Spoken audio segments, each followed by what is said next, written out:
Topic is very interesting in the sense not only people have a lot of knowledge, but also there are a lot of myth promotion on the name of the knowledge. So when they say these are home remedies, sometimes they don't know what they're talking about. So we are going to be doing this in detail and where the Western blockage of the knowledge system comes, and how effective is that, and what is our own natural uh, sources.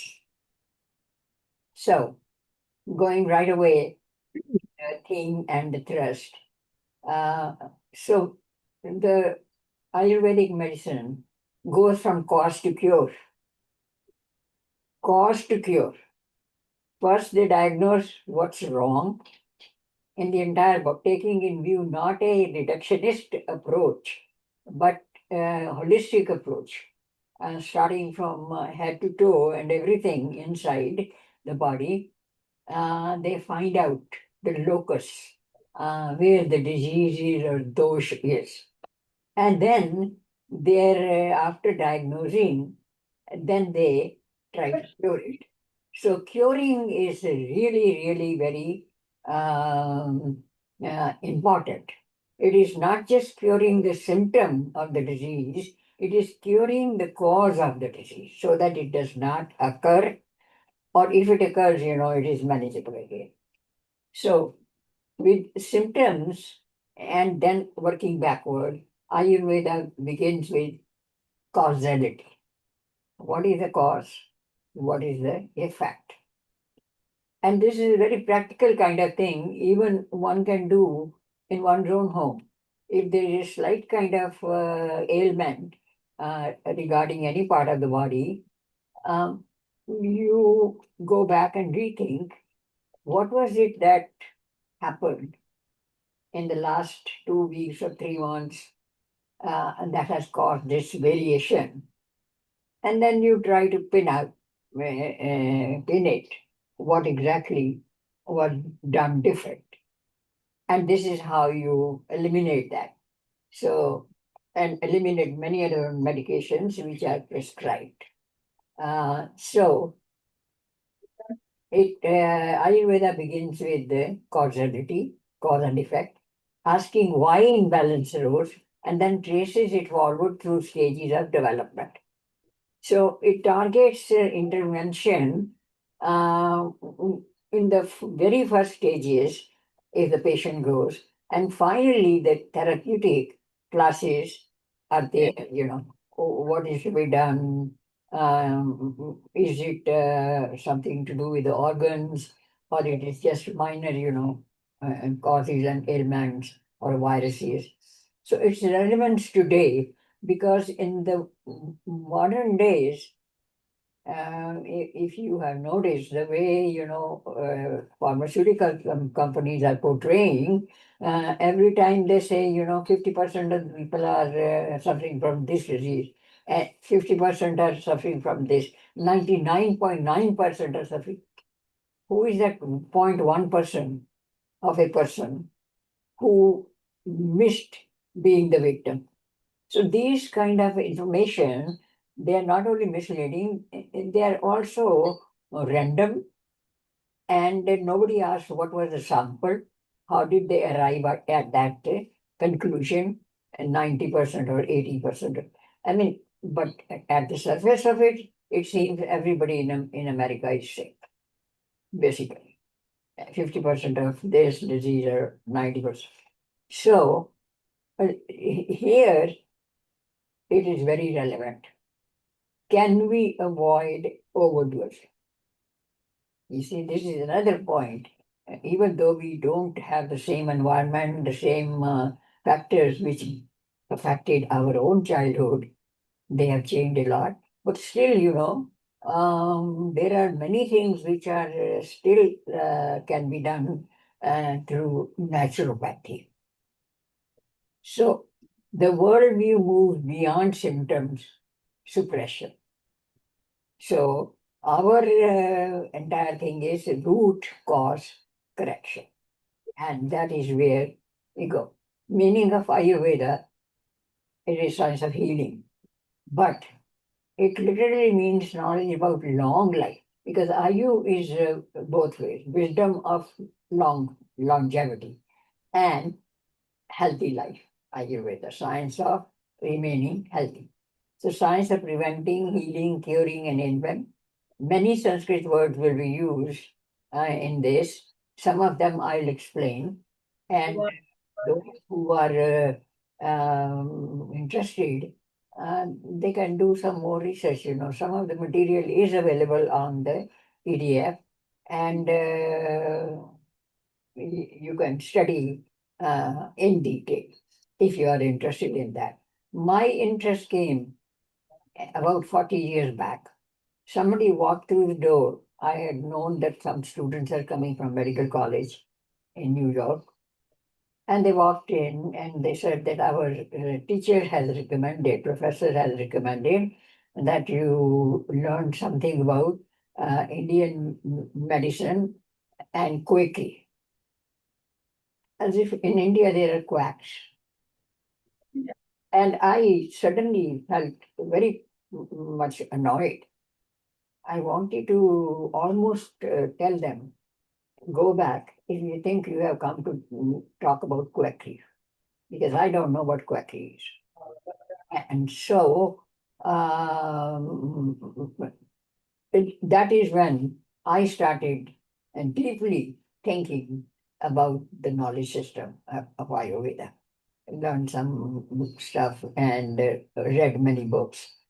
And then I started teaching them and showed them the cabinet of the spice cabinet and showed them all these are ingredients for daily cooking, and these are also potent in taken in certain quantities. They can be medicine as well. So potential of medicine. And I said that if you think that going to talk about quackery, the door is still open. You can go back. Let's not waste each other's time. With open mind, if you're here, then let's talk about the system. So, so then, this is how my interest came. So there cannot be a uniform set of rules because each person is a unique individual. The five elements, one can divide in three types, the five elements, Vayu and space, Akash, they are consciousness, they are Vata type. And then there are Agni and water, or just Agni, and that is Pitta type. And then there is the third type, which is kapha type, where Prithvi and water are the predominant elements. Predominant elements. So they shape your diet and they shape your taste buds, what you like, your personality today, and a whole lot of stuff. So basically, these are the three types. However, 50% of that particular thing, water, for example, is air and space. That is 50% of your component in the body, if you divide it. And then the rest of the 50% is Agni and water and Prithvi. So these three elements are the rest of the 50%. Now, if Vayu and consciousness overplay their hand over the other three, which are also, there, but in smaller amounts, then it becomes a dosha. And then it affects your, in the case of Vata, it relates to mental stress and diseases like that, self-created stress-related diseases. So, so there cannot be a uniform set of rules because each combination is different. Each person has a different combination. all routines have to be individualized. Diagnosis, everything. The standard way of diagnosing is very simple. And the doctor says that, show me your tongue. So from the coating of that or the smell of that, they diagnose. Then the pulse, of course.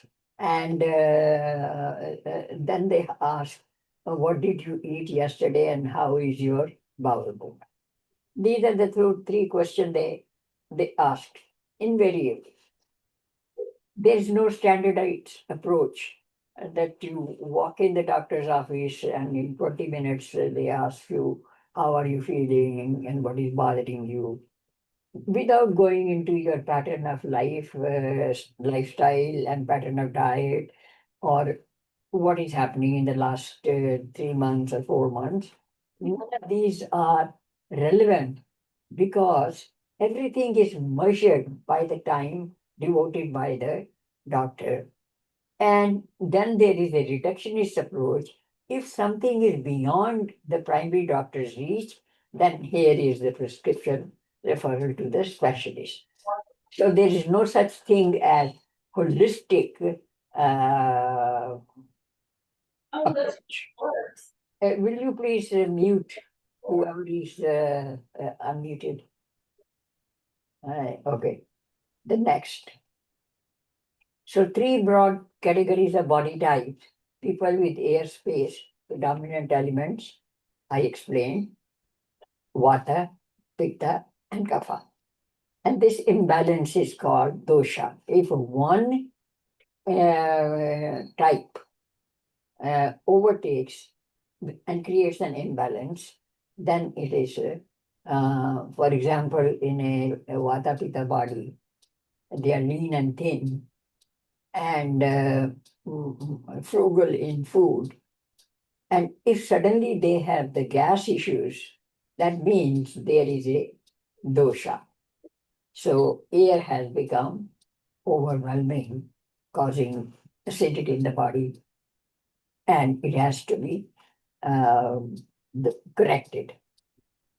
So, Vata type people, the way Sushruta explained, that book I read, cover to cover. It was a huge book.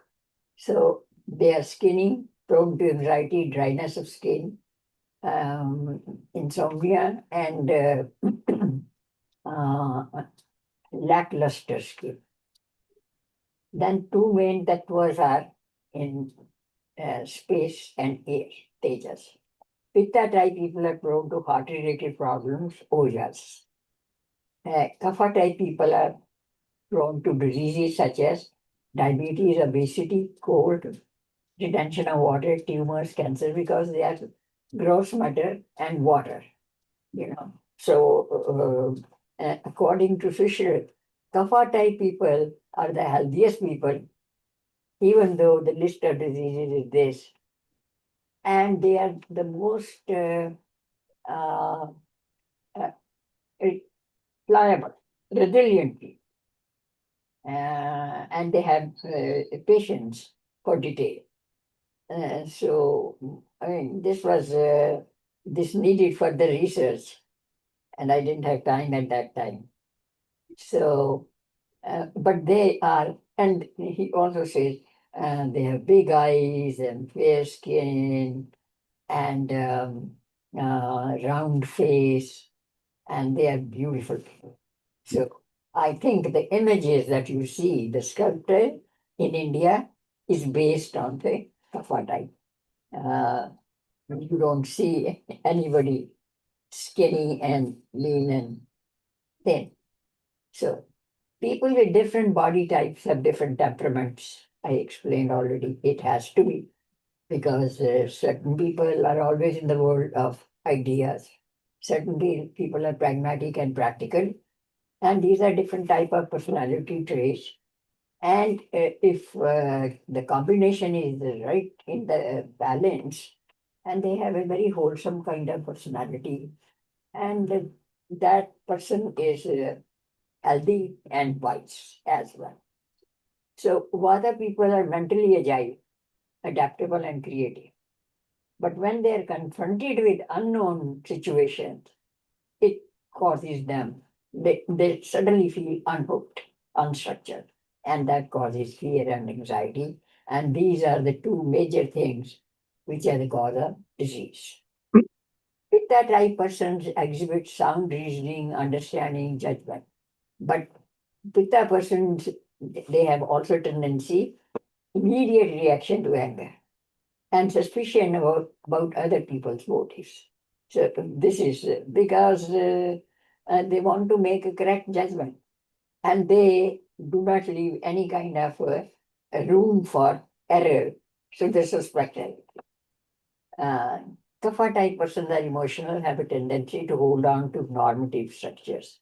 This is what I said, they're more balanced. They do not react immediately. Of all the three types, Kapha persons are practical and more grounded. But then at the same time, they are very averse to new knowledge or new ideas, no interest in that. They are grounded in their own basic knowledge or structure. So they suffer from inertia and poor focus sometimes, and they have a tendency to stagnate. Because if you are standing still in a world of moving ideas, then you are standing still, you are stagnating. Okay. Generally speaking, most people are a combination of two. It's only in sickness that their main humor becomes a dosha. Oh, please unmute. Somebody is voicing welcome. Main humor becomes a dosh. Now removing doshas. So that is where the medicine comes in. Corrective measures, diet, right attitudes. When the doctor asks, "What did you eat?" and what he is trying to relate the cause to the effect, cause to the disease. So obviously, reversing that might help. So corrective measures are trying to go back to the last 3 4 months. When did it start? Then did you notice it? That kind of thing. This is what holistic medicine is. So specific ailments of women. This is extremely astonishing because almost 120 pages are devoted, almost 1/10 of the book is devoted to women's diseases. Why so much emphasis on that? Because anything that goes wrong while the child is not born, during the pregnancy, and after how the child is raised and taken care of, all of these things makes women's diseases the focus. Out of the 16 sanskars that a person is performing during his lifetime, her lifetime, 5 are in the first 7 months of the pregnancy. So you can understand that each step is closely watched. At the point, there are 3 minutes, 3 months, at the point when it is 5 months, and the body is almost structure is made at 7 months, there is a viability of early birth and survival. And and each one is a kind of ceremonial um, uh, kind of celebration. So the ancient surgeons and doctors knew and practiced procedures such as abortion and C-section and problem arising to abnormal positioning of the fetus, which was called mood garva. Actually, it is not mood, it is mood. Mood. So in English, it is written DH, but uh, we can say, the actual pronunciation is mood. It means that there is something going wrong at the time of the birth. So, so now you can understand that how much attention is given from the day that a woman carries a baby, and then how the advancement happens and what are the various type of things which are noticed so that everything goes smooth. The focus in the entire house then becomes the mother. So, so specific ailments of women. You see, if a lot of things that women do, we'll touch on that later, origin of disease, and they can be going wrong at the time of before the birth.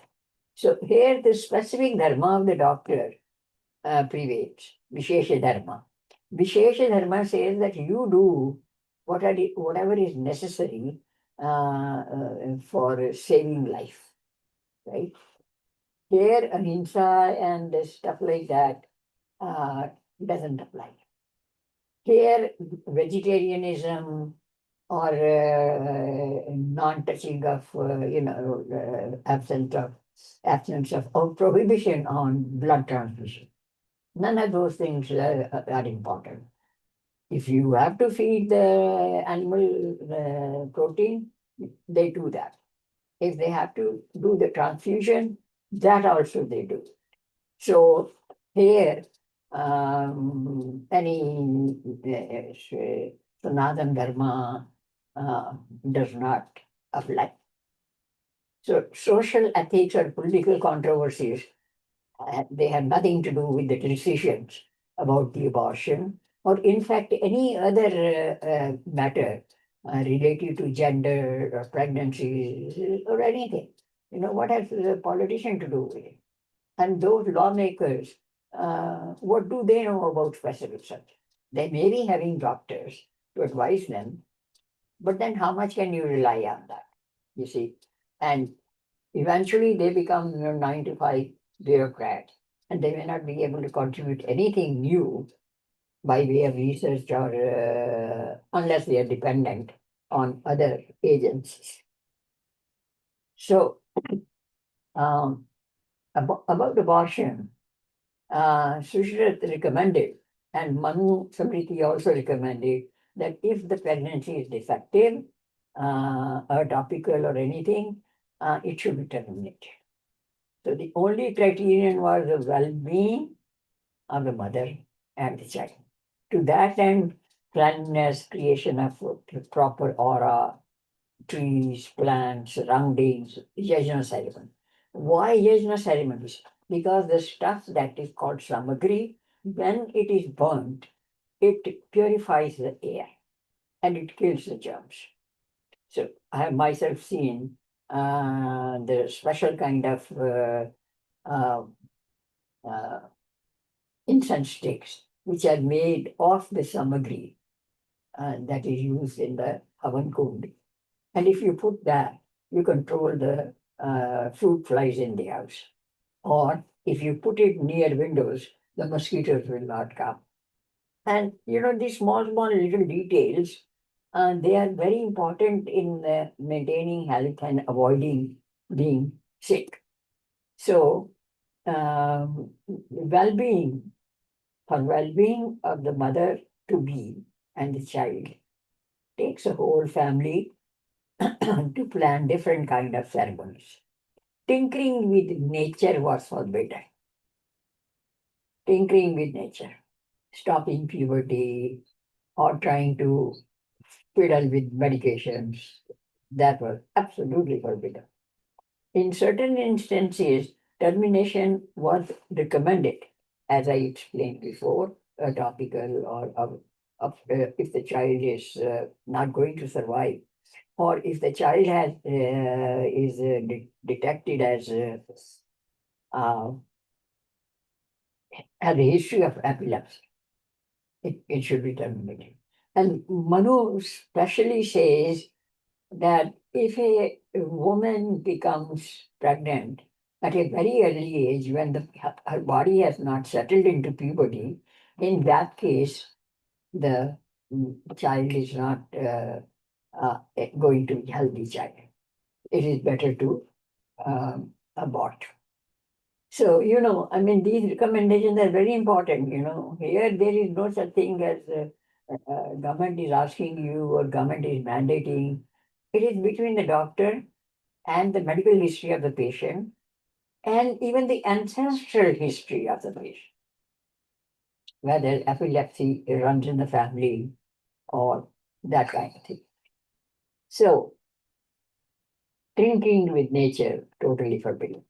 There's the whole business of transgender and nonsense surrounding it is not part of medicine. So, recent controversies about women's health are these. Who decides? Not the politicians. It is the parents. It's the parents or the doctor. So it is a mutually agreed kind of decision. 5 out of 16, I said, topic is avoided. Now, this topic, once the government and the Supreme Court decides, everybody is on the mute button as if they are not allowed to talk about it. The word of the Supreme Court and the political system is final. That kind of thing is not, did not happen and still does not happen in the Ayurvedic medicine. So disease is not a sudden event. Sometimes, virus is there, it is in the air, and that is a separate thing. But onset of the disease and progression, between that period, there are 2, 3 points when it can be cured. Early prevention or early detection, that kind of thing. So accumulation of dosha begins to gather in one spot. In the case of influenza, starts in the nasal passages and in the throat, and that accumulation, the dosha begins right away. You can snub it. Prakopa is aggravation, where the disease becomes overpowering and other symptoms affect, and fever comes or immunity becomes weak, and you cannot fight it anymore with your uh, own diet or change in lifestyle. Spread. There are some diseases, for example, influenza. If it is not controlled, that phlegm can later become infected. I'm not a doctor, and I don't claim exceptional knowledge about anything. I'm just giving the general principles on which Ayurveda is based and its history. So, overflow from their side, the infection spills over and affects other parts of the body. So, that is spread. So, localization. Dosha lodge in weak tissues, and the lymphatic system carries the disease. So, complications and chronicity, that it happens to an extreme point, complications arise, it's hard to handle. But then when the person improves and recoups, then it can become a chronic problem that it is likely to happen again and again. Every time you are prone to that dosh. This model emphasizes prevention and early intervention in this realm. Once it goes to manifestation and chronicity, it becomes harder to handle. So, therapeutic targets from disease back to health. So now we are talking about what is the approach. The broad categories of disease, according to Sushruta, 2 types of diseases, 3 types of pain, 7 types of disorders. I mean, it was mind-boggling. And where I found the book, there was no notebook available. So there are diseases which require surgery, and certain things can be with massages and general alignment, like the um, other people do, chiropractors. So medicines and massages, not every time surgery is needed.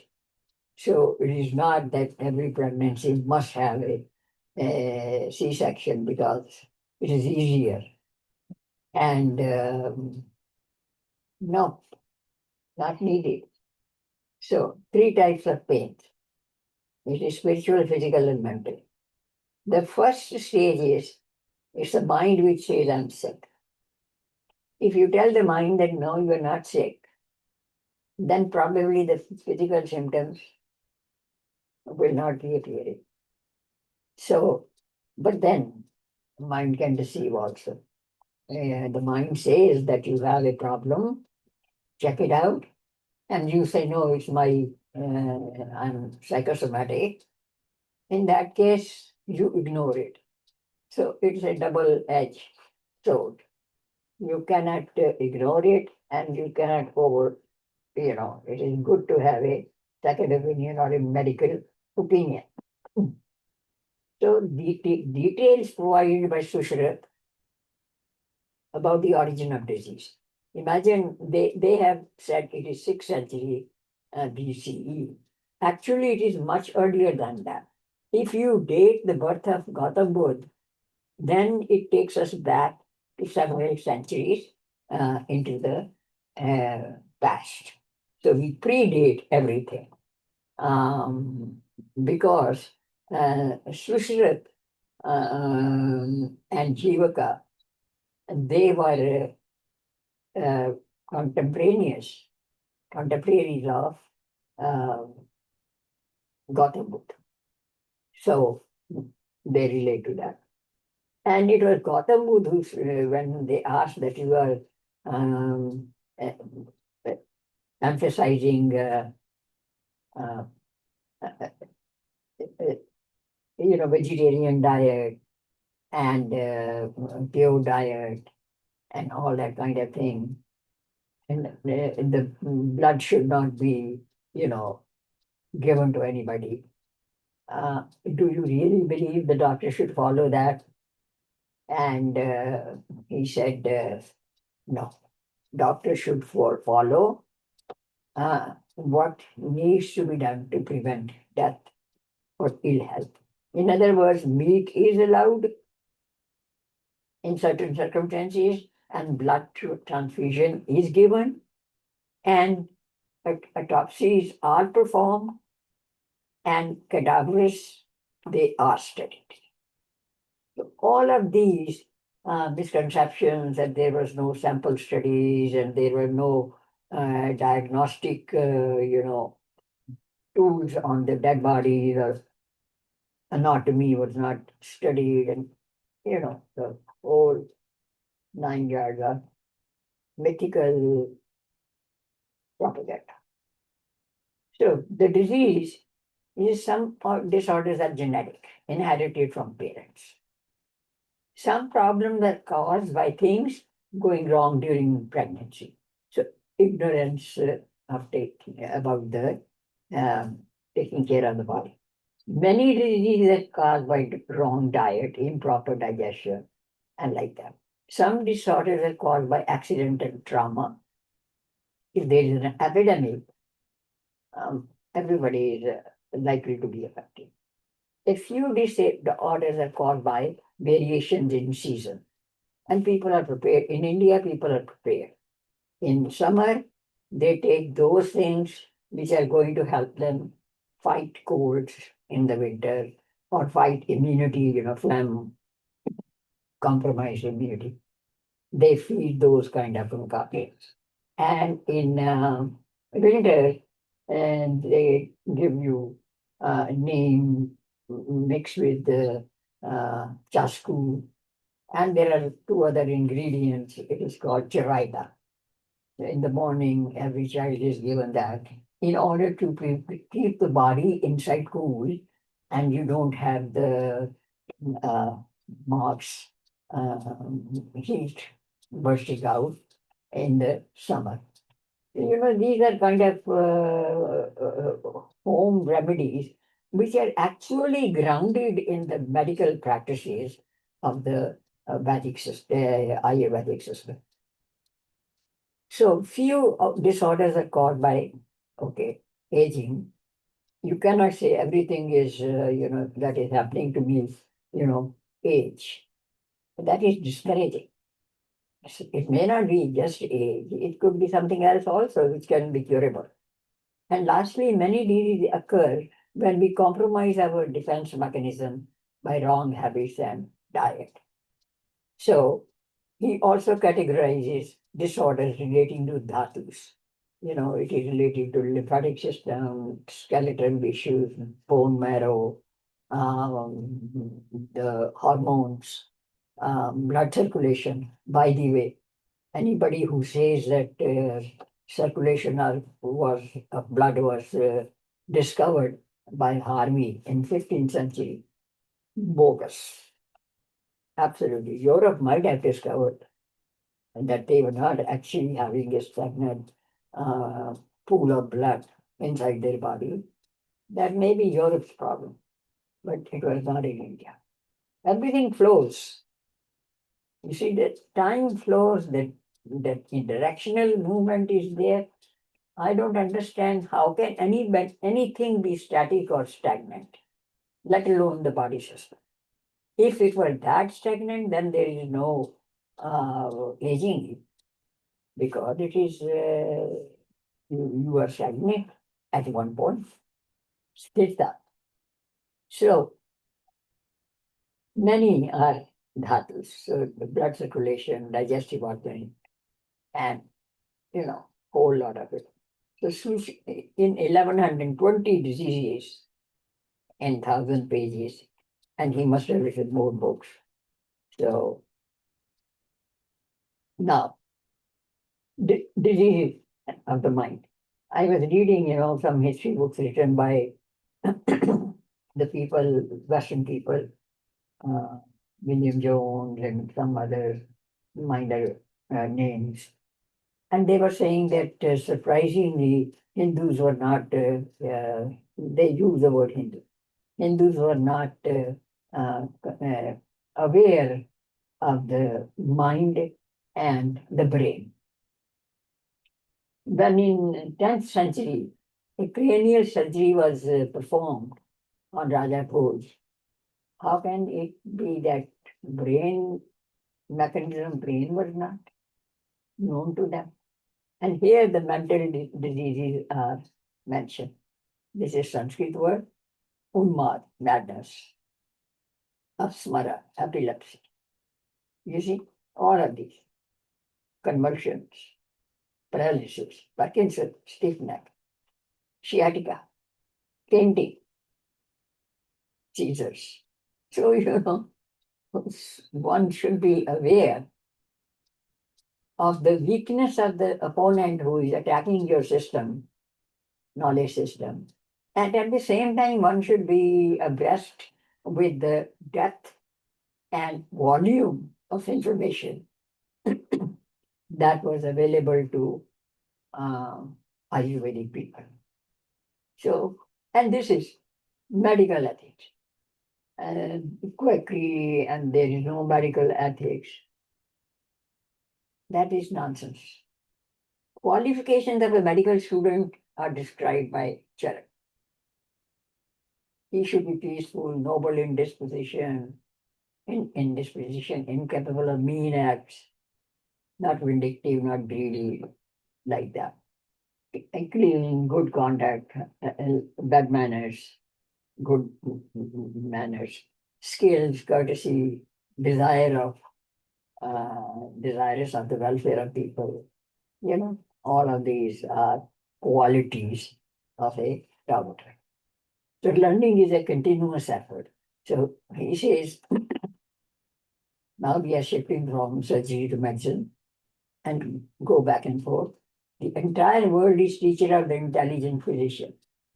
You learn from the behavior of the birds and mammals, and you try to create parallel systems, and you study and you learn, you keep learning.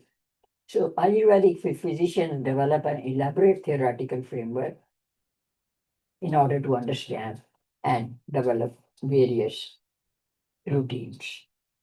And there are several routines, except putting the pill in the mouth or syrup in the mouth. So medical ethics, this is important. Church recommended high ethical conduct for Vaidyas. And interestingly, up to the 4th century BCE, Vaidyas and teachers were not allowed to take any money from any source. So that they are so selfless and they are not greedy. So then at some point, Chanakya said that these people, how are they going to survive and do the research? Do something. Then they cannot be dependent on the philanthropy. So at that point, and the king was advised to fix a pension, 500 gold coins at that time. The word was kshapna, kshapna, gold coin, 500. So they were given to Vaidyas and to, so that they can really devoted to their profession and the knowledge they carry and the power they have on the patient instead of being greedy. So he recommended not for self, not for fulfillment of earthly desire or gain, solely for the good of suffering humanity. This almost sounds like Hippocratic oath, and a modern doctor is required to take. It doesn't matter after taking the oath, they are the most, some of the doctors are the most greedy. In India, there is a lot of exploitation and abuse of the patient occurs. They literally continue treating a dead body, a dying body, till they have squeezed every penny that they have. So obviously in the medical colleges, there also they have this kind of oath, but it is not kept. And this, there is saying these days, if there are two doctors in the family, then surely you have a private clinic. And if you have a private clinic and you go there, make sure that you have all the money saved. And before touching you or releasing the body, they have extracted every penny of the bill. So this is that bad now. Luckily, Ayurveda has started taking roots, and government is trying to improve. But then there are vested interests as well. Okay. Ayurveda considers diet as medicine. And they say that if the diet is wrong, no medicine will help. And if the diet is right, you don't need a medicine. So, so 6 category of taste that gear you towards when you are mixing, matching, neutralizing to some extent, or balancing astringent with acid and sour with astringent. You see, practically in your own kitchen, if you are cooking, you will notice that if it is too sour, you add salt, right? Or you add water, something which has no taste. And you can add sugar also. So this is a balancing through the sense of taste. So, and generally speaking, each food has different rasa. So the 5 rasas, 6 rasas I have explained. Assistant, if you remember it by alphabetically, then astringent, bitter, right? And then comes pungent, I think. Then comes salt, sour, sweet. And if I'm missing something, white taste. So I think I'm missing something. Bitter. No, I said bitter, pungent, salty, sour, sweet. Yeah. Okay. The Kapha people are attracted to sweets. Actually, they should avoid that. Vata people favor astringent, pungent, and bitter food. That is what aggravates the Vata dosha. Pitta people favor pungent and bitter food. That increases their dosha. So human tendency is to move uh, their preference of food towards their own type. And that is where they exceed the limit and the dosha begins. The Ayurveda recommends people eat seasonal food. Now that the refrigeration and long distance trade of food in frozen trucks is possible, we are eating out of season food.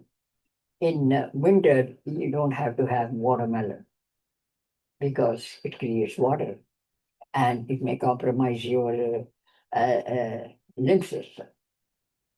So, Ayurveda suggests that you learn to understand the gunas of your protein products and carbohydrates and everything. What is their other gunas? And then cooking with correct ingredients will kind of create a balance in the body. And every food that harms the body, there is an antidote also. So, but one has to know. And if nothing is available as medicine, water therapy and fasting, that is recommended. If you don't have a access to a doctor, or drink water, plenty of water, so that you get a relief. And fasting, that is also not feeding the infection. So most medicines are derived from herbs, and about 20,000 herbs grow all over India in the mountainous area, even other places. 2,000 are actively used even today. So medicines are given in the form of syrup, decoction, powder, and sometimes, they make kind of paste and put it on the wound or burn or whatever, sore throat, laryngitis. So they make a paste, put it in wrap it with cotton and put it on that. It is also called putties if it is applied to the, and very few ingredients in that one can make at home. So herbs such as these, all of these, they are known to every household. So instead of using the Western medicine, sometimes these concoctions, they get rid of minor kind of diseases and you see the improvement. If you don't, then of course the doctors will be. I am the first one to run. The ancient physicians had a scientific medical system, so no quackery business. It flourished. And many people say there were no labs. What is the meaning of a lab? When you have a pharmacy in the back of your clinic and you are making those concoctions, how do you say that they did not have proper research on the medicines? So, these generalizations, they are very misleading. So they had a method of observation, they had analysis tools, analytical tools, and they did learn the anatomy from the cadavers and even suffering people. So then, and if they did not keep a data that we experimented on the mice or on this, it is irrelevant. It is not my business to know how many mice were killed in order to experiment. I would rather depend on the doctor's judgment and his research. Approach to prevent a disease, herbs as curative, massages, water therapy, detoxification, you know, woman is one of the detoxification kind of thing. Shaman is ingesting something which will cause purgative effect. So diagnosing minor ailments, herbal treatments, you know, uh, all of this was covered. So debate around whether Ayurveda and allopathy can be integrated. So a new wave has started where yoga and dincharya, daily routine, and vegetarianism and meditation, they are included in the protocol of curative procedures, right? And they have made way to. And instead of saying that we borrowed it from Ayurveda and it is part of Ayurveda, half-heartedly they call it integrative medication. So once I was talking to one of the great Ayurvedic doctors here in one of the conferences. I said, what do you think about integrative medicine? Where many things are absorbed. He says rubbish. And then he explained. And I said that we are taking low-fat milk. And he said, why? You are lean and thin. And I said, my husband had a heart attack. He said, you did not. That showed that you differentiate. It is not that one person has a stomach upset and the whole family eats khichdi. That's not the treatment. So if one person had a heart attack, that doesn't mean the rest of the family is going to stay skinny and deprive themselves from the from ghee or butter or that kind of thing. So sometimes, you come across people give you nuggets of wisdom just as you are walking towards the conference room. So now, body, mind, and consciousness interconnected. When the mind says this is happening, and the body will try to obey it and create that symptom. So similarly, when the body is malfunctioning, the mind undergoes stress. Moods and feelings are felt, they have an effect on organs, right? It's very interesting when people say that heart has feelings. Heart is a pumping machine. Where is the feeling coming from? My heart is overcome with grief. Heart is not having the feeling. It's the mind which is feeling and feeding the heart and causing the stress. Or communicating with the heart that you are under stress, do this, slow down, or, that kind of thing. So that was recently corrected by a scientist. He said heart is an organ. It has no feeling. Moods and feelings are felt by various organs through the mind and the senses. So mental issues are cured by pranayama, meditation, music therapy. Music therapy really works. And overcoming learning difficulties, there are ways where musical notes are arranged. And if a person is repeating that sequence of notes properly and keep repeating without making a mistake, it improves focus and it also avoids learning difficulties. So, improves. Social considered head at the center of the special senses. And in our medical system, it is the center of everything. So, cranial nerves are connected with all the sensory functions, and the entire body is governed by that. So, psychotherapy and the global context.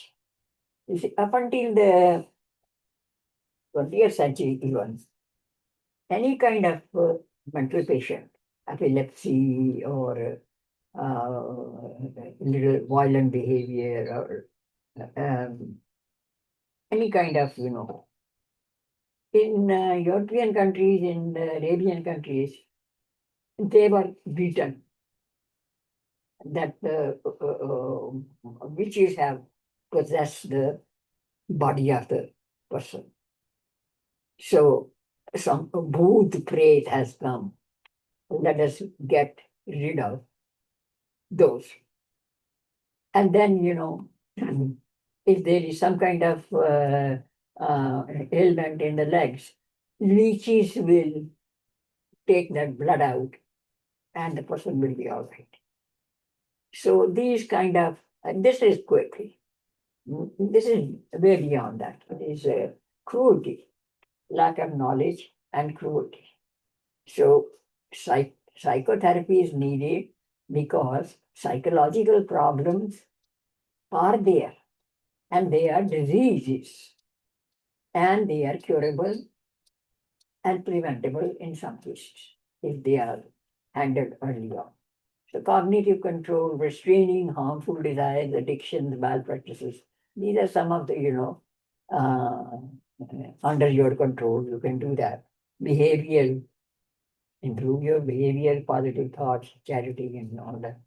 Meditative practices, dhyana, mantra therapy, chanting, educational counseling. You see, entire neighborhood used to raise a child. What does that mean? Everybody was teaching the child something, and everybody was counseling, regardless whether you asked or you did. So that kind of education was freely given, advice was freely given, and if they were not following the advice and they were going in a different way, the neighborhood will inform the parents. So they were like watchdogs.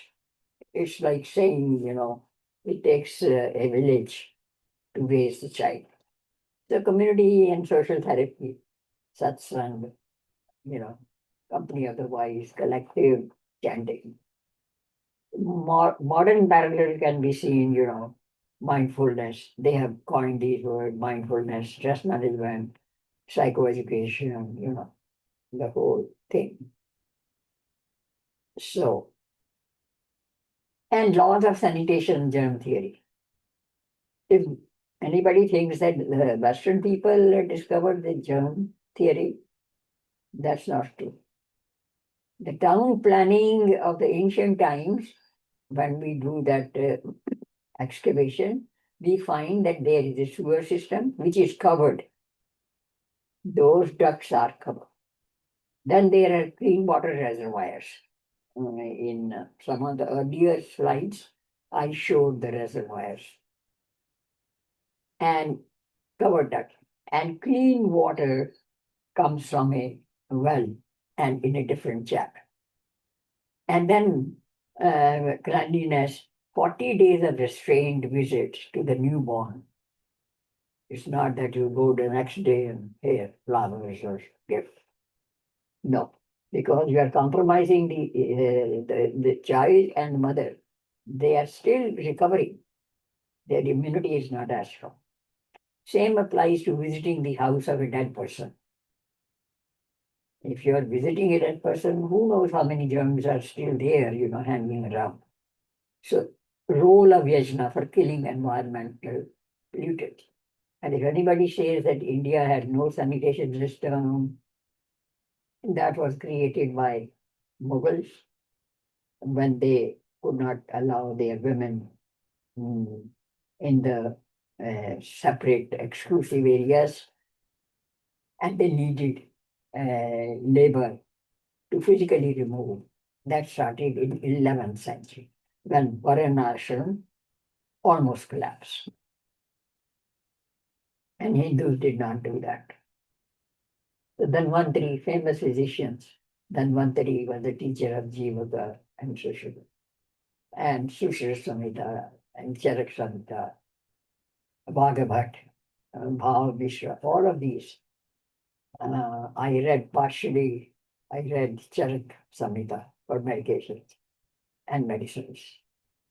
And I read a few pages of Bhagavat. but the knowledge is so vast. And I'm a non-science person. For me, everything is doubly difficult. So, Sushra Samhita, I said 120 chapters, and it has a Sutra San where the fundamentals are Nidan, root cause of disease, Sri Stan, where it is lodged, Chikitsa, therapeutics, Kalpasthan, toxicology, Vaman, Yaman, Shaman. Training and attributes of a surgeon, I explain, surgical instruments, and dreams also convey, sometimes what are the ailments of a person, and world's first surgeon. So these are different quotes from different people. Uh, you see, cause of disease, uh, your own personal mistakes. Sometimes it is epidemics, adiphotic. You see, adhyatmic, that I did something wrong. Adiphotic, the whole society did something wrong and created an epidemic.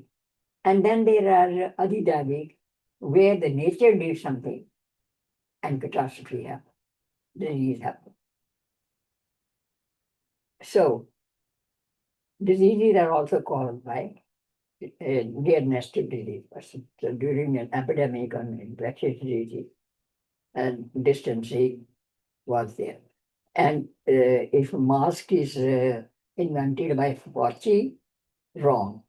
Mask was invented by James and by the Vadyas of ancient times. So instruments and types of threads, very detailed. And C-section, abortion, rhinoplasty, all of these kind of surgeries were performed. Pre-operative sedation was given, which was kind of sedative kind of thing. Probably the concoction of a bhang or datura, just to make them little numb. And then some mohani is given. And now the person that is acting as anesthesia. And then you bring him back also. So then some jivani is given from murcha, unconsciousness, you get back. This is a lot of information. And these are now just the pictures of ancient uh, surgeons who used. So interestingly, all these instruments are even used today. So I have to show it to my own kids and grandkids for their knowledge that this is not the modern allopathy that developed these instruments. They were developed long, long time back. So auras are trees, plants, as surrounding yourself with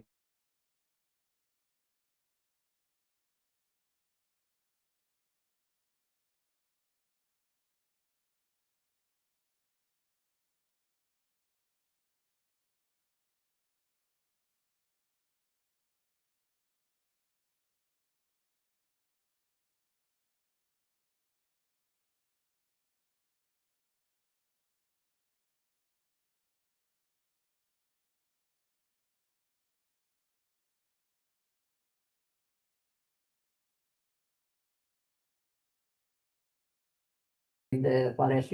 And now techniques to curing disease. Um, this is, I just put the slide because it gives an overview of the whole thing. And I'm not going to explain because it will require kind of whole day. But I'm still putting it so that you can see. And now Indian medicine in the global context was an independent development. Arab medicine, they translated Kitab-e-Hind, and then that was absorbed by Western. So fundamental flaws. They don't relate diet and they don't relate behavioral patterns, uh, and they don't take the holistic approach. So, uh, and they do not, they consider that their scientific method is the final outcome of research. That's not true. And they think all other medical systems are superficial. And some of the diseases are not to be mentioned and cured because it gives the family a stigma. So uh, it's easier for them to torture the ailing person than to really treat. The rigid approach, indoctrination by the pharmaceutical companies looking for expanding markets and not for permanent cures, misleading propaganda, discounting transparent discussion on disease and disease control. And then there is a political biases interfering with everything, every institution in the Western nation. And about this expanding the market and finding the permanent cures, and there is a very interesting example. About 30 years back, they were conducting a survey, and somebody called me at random. They wanted to have people who are willing to be experimented on. And they said that, are you sufficient? The first question, who are you? What is your state of health? How old you are? Not. Only question was, uh, have you IBS? I said, what is that thing? It's a thing or it is something. Uh, it's a food, IBS. They said IBS means irritable bowel syndrome. I said, I don't. That one I don't. And when and do you want to be part of the survey experimentation? I said, finally, after a couple of minutes of thinking, I realized they're talking about milk of magnesia kind of thing, a remedy for constipation. This is how sophisticated the and recently they surpassed even that IBS business because the market is gone for that medication. There's no more market. So they invented. And the other day I heard that they were saying, yeah, if you are finding it difficult to move bowels, maybe you have poop paralysis. How can waste material be paralyzed? You can say it can be rectum paralysis or muscles uh, the, around that paralyzed, or one can say colon issues, right? And here they're talking about paralysis of the poop. And then I knew that this is another version of constipation. So, I mean, you really should be. And if you go to the doctor and you say you have constipation, the tendency is the doctor will give you the most modern medication. Why? They don't want to be sued for negligence. So here, all the institutions, the legal, the medical, the pharmaceutical, the government, all of them are like intertwined in misleading people. And I think this again is therapeutic targets. I already that we cannot go on a hard therapy and dincharya and Aushad. You see, I'll be writing my own book then, and you will be becoming a doctor after that. So, Shodhan, Panchakarma, Shaman, Vaman, all of these. I'm putting it here so that anyone who can pause on listening and read this is the nutshell, the summary of the entire medical system uh, in short. So we have conclusion.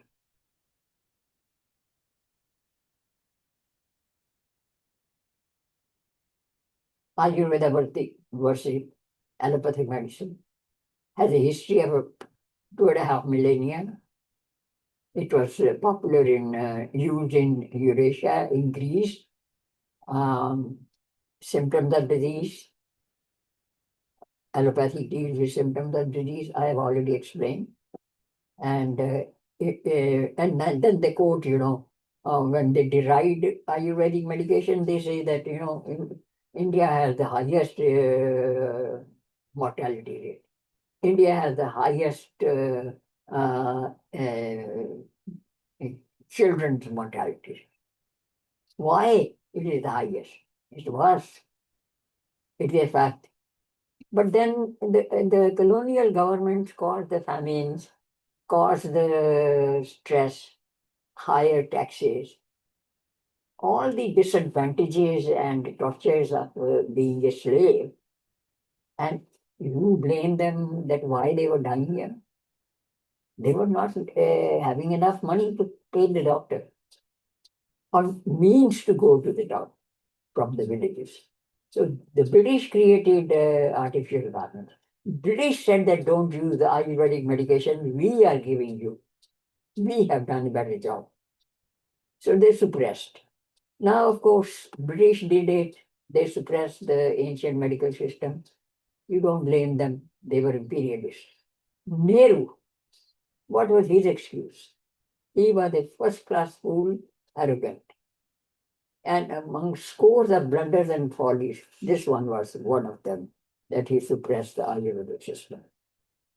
And now it is reversed, being reversed. It is recognized as a valid field of research and uh, better than allopathy. More the vaccines are created, more the health disorders because there are side effects. So adoption and absorption. Now, what they are doing, instead of saying that Ayurveda is a medical system on its own and the oldest surviving system and most holistic and complete, they are picking bit by bit and absorbing it, like yoga. In 1980s, yoga was ridiculed. Medicine and meditation was also. So now they have started using them from the back door, and they have also processed turmeric and a whole lot of stuff into medication. Licorice, whereas licorice is a bark which we use to chew on for laryngitis. So Indian Medical Association is as corrupt as anybody. Corruption, because there is no lawsuit or anything. Corruption is a legacy of old regimes. Money pouring from different sources to suppress the Indian medical system. Allopathy wants to have exclusive right to supply the medications and patent. Ramdev controversy that is expanding now to many other products, to Dabur and others also. So, is it war against India's heritage or is it a war against mood? That is my question to the next generation to figure this out. This whole thing that sliding it under the carpet as if it never existed, why it is happening with so much of force that everything that is made in India is denied accessibility here. The small little like children syrups. In fact, one person was arrested for making gulkand. See, I was called to testify on his behalf. So I'm telling you, there is no end to greed, and there is no end to consolation. And internet and false propaganda is happening. Now you have to decide whether you want to preserve the heritage, or is it just about Modi, or is it about the whole package? Modi means revival of Indian ancient heritage. Okay? Having said that, I think that's all, and I'm done. It was a lot of material, and